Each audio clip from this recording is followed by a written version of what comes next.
今週1週間で世界は3つの歴史的転換点を同時に通過したのだ。北朝鮮のミサイル、ホルムズ海峡、インテル株急騰、これが実は全部つながっていたのだ。北朝鮮とホルムズ海峡とインテルがつながってるんですか？それ、どういう構造なんですか？全然違う話に見えるんですけど。今週の世界ニュースを7本のテーマで振り返るのだ。今日わかることは3つ。1つ、中東、安保、テックが1本の糸でつながっている構造。2つ、北朝鮮ミサイルが日本の防衛費議論を動かす理由。3つ、インテル株急騰に隠れた米中半導体戦争の本質なのだ。週まとめって毎回バラバラなニュースの羅列になりがちじゃないですか。今日は違う切り口なんですね。流れとして見ると何が見えてくるんでしょう。まず今週の全体像を整理するのだ。月曜にホルムズ海峡、条件付き再開のニュースが来た。でも火曜には米軍がイラン船を撃沈したのだ。水曜には北朝鮮が弾道ミサイルを発射。木曜にはインテル株が1日で足す 15%、翌日さらに足す 24% と2日で約 40% 暴騰したのだ。そしてアルゼンチンの財務省がもう限界だと宣言した。この5日間をある視点で見ると一本の線になるのだ。一本の線というのはどういう意味ですか？それぞれ地域も分野も全然違いますよね。中東の石油と北朝鮮のミサイルと半導体がなぜつながるんでしょう？キーワードは米国の戦略的多正面作戦なのだ。中東でイランと対峙しながら東アジアで北朝鮮を牽制し、同時に中国との半導体戦争を戦っている。米国は今3つの前線を同時に抱えているのだ。そしてこれが市場にリスクオフのシグナルを送り、アジア株が週発に下落で始まったのだ。では1本目、北朝鮮の弾道ミサイル発射なのだ。発射されたのは中距離弾道ミサイル。推定射程は3000キロ超。日本列島は射程圏内に完全に入るのだ。でも今回の本当の意味は、今、なぜ撃ったかにあるのだ。なぜ今撃ったかというのが気になります。米韓の軍事演習に対抗したんですか？それとも別の理由があるんでしょうか？タイミングが何かを物語っていそうですよね。表向きは米韓演習への抗議なのだ。でも実は今週の発射には3つの政治メッセージが込められているのだ。1つ目、ホルムズ問題で米国が手薄な今こそ動くという機械主義的な行動。2つ目、日本の殺傷兵器輸出解禁に対する北朝鮮側からの明確な反発。3つ目、中国への我々はまだ存在感があるというアピールなのだ。3正面で疲弊している米国の隙をついた計算された発射だったのだ。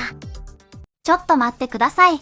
日本が殺傷兵器の輸出を解禁したことと北朝鮮のミサイルが連動してるって、私、正直そこまで考えてなかったです。日本が兵器輸出する国になったってニュースが北東アジア全体の緊張を上げてるということですよね。そうなのだ。日本の防衛政策の変化が地域の安全保障バランスに波紋を広げているのだ。これが今週の見えない糸の1本目なのだ。さて2本目、ホルムズ海峡の話に移るのだ。今週、月曜に条件付き再開、火曜に米軍がイラン船を撃沈、そして57日目にパキスタンを仲介とした交渉が直接対話なしという結果に終わったのだ。3つのニュースが1週間に集中したのだ。条件付き再開とイラン船撃沈が同じ週に起きてるって矛盾してませんか？片方では和解の方向に進んでるのに、もう片方では武力行使が起きている。どちらが本当の流れなんでしょう？実は矛盾していないのだ。これが強圧外交の典型的な構造なのだ。表の交渉テーブルで話し合おうと言いながら水面下でプレッシャーをかけ続ける。歴史的に見ると2003年のイラク侵攻前にも米国は最後の外交努力を続けながら軍を展開していたのだ。交渉しながら圧力をかける。米国が何十年も使っている外交の方なのだ。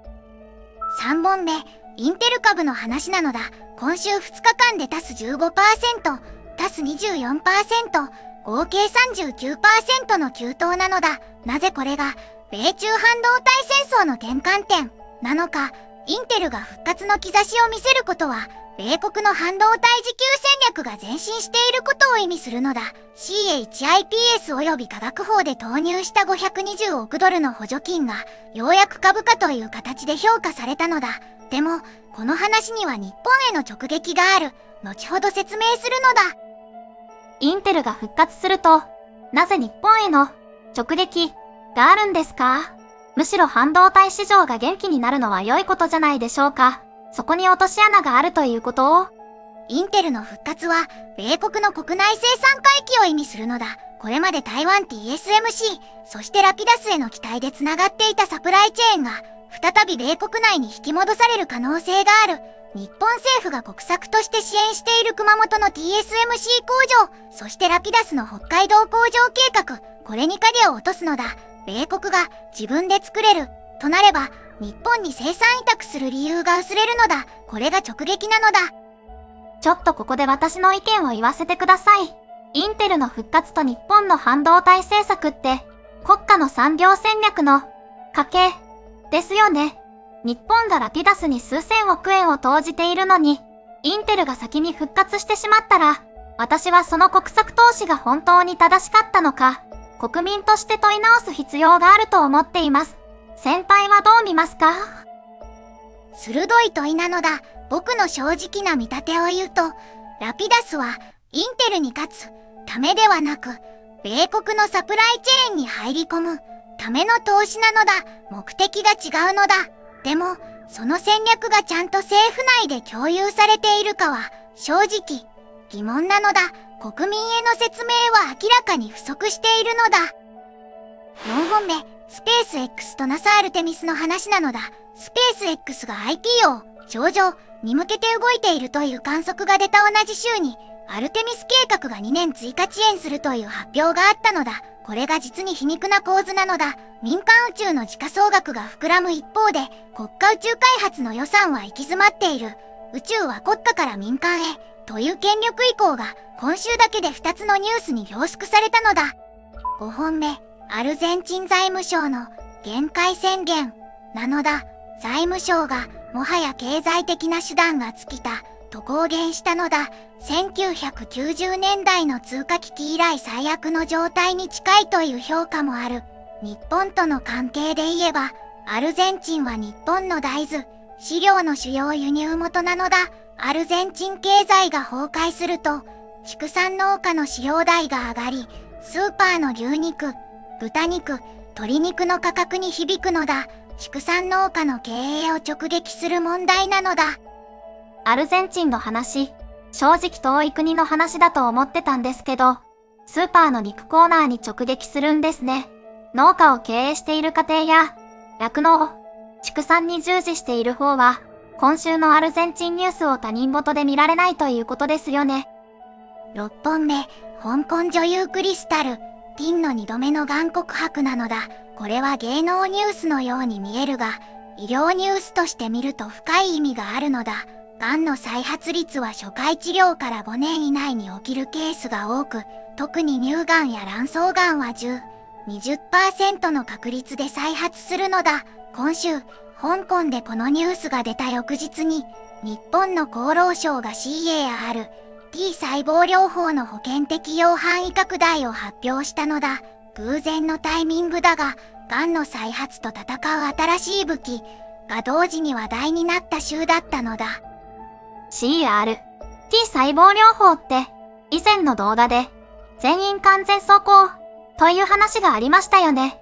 がんの再発ニュースと、がんを治す革命的な治療法のニュースが同じ週に出てきた、その対比が今週の医療という軸なんですね。7本目、豪州が日本に1兆円の軍艦を発注した件なのだ。これが今週の安全保障ニュースの中で一番長期的な意味を持つと僕は見ているのだ。オーストラリアが米国製でも英国製でもなく日本製を選んだのは、米国への依存リスクを分散させる戦略的な判断なのだ。AUKUS というフレームワークの中で、日本が信頼できる武器供給国として組み込まれつつある。これと、今週の日本の殺傷兵器輸出解禁は別の話ではなく同じ流れの上にあるのだ。ここで今週の全体像を改めて見てみるのだ。北朝鮮ミサイル、ホルムズ海峡、インテル、スペース X、アルゼンチン、クリスタル、銀、豪州発注、7本のニュースを貫く意図は、米国の三正面作戦が世界の力の空白を生み、日本はその空白に対して選択を迫られている、ということなのだ。受け身でいることが許されなくなった週、それが今週だったのだ。最初に先輩が、3つの歴史的転換点が同時に通過した、と言いましたよね。今振り返ると、安全保障の転換、エネルギー秩序の転換、技術派遣の転換、確かに3つが同時に起きた週でしたね。これが全部繋がっているというのが、今日一番の発見でした。来週の注目ポイントを3つ言うのだ。1つ目、ホルムズ海峡の条件付き再開は本当に維持されるか、イランが再び出口を封じる可能性は残っているのだ。2つ目、インテルの株価急騰が持続するか、それとも見込み先買いで終わるかで、ラピダスへの国際的評価が変わるのだ。3つ目、北朝鮮が追加発射を行うかどうか、米国の三正面疲弊が続けば、キム・ジョンウンは今が攻め時と判断し続けるのだ。この3点が来週の世界を決めるのだ。今週覚えておいてほしい数字は39なのだ。インテル株2日間の上昇率 39%。これだけ短期間で巨大企業の株が動いた週は過去5年で3回しかないのだ。それが何を意味するか、市場は米中技術覇権の決着が近いと読んでいるということなのだ。来週も世界の動きを一緒に追っていこうのだ。あなたはこの1週間の流れどう見ましたか？コメントで教えてほしいのだ。このチャンネルでは毎日海外ニュースを解説しているのだ。週まとめは毎週土曜18時に投稿しているのだ。今週の世界を10分で把握したいという人は、ぜひチャンネル登録と高評価で応援してほしいのだ。来週も月曜から個別ニュースを深掘りしていくのだ。次回は米国フェット次期議長問題の続報を予定しているのだ。それではまた来週なのだ。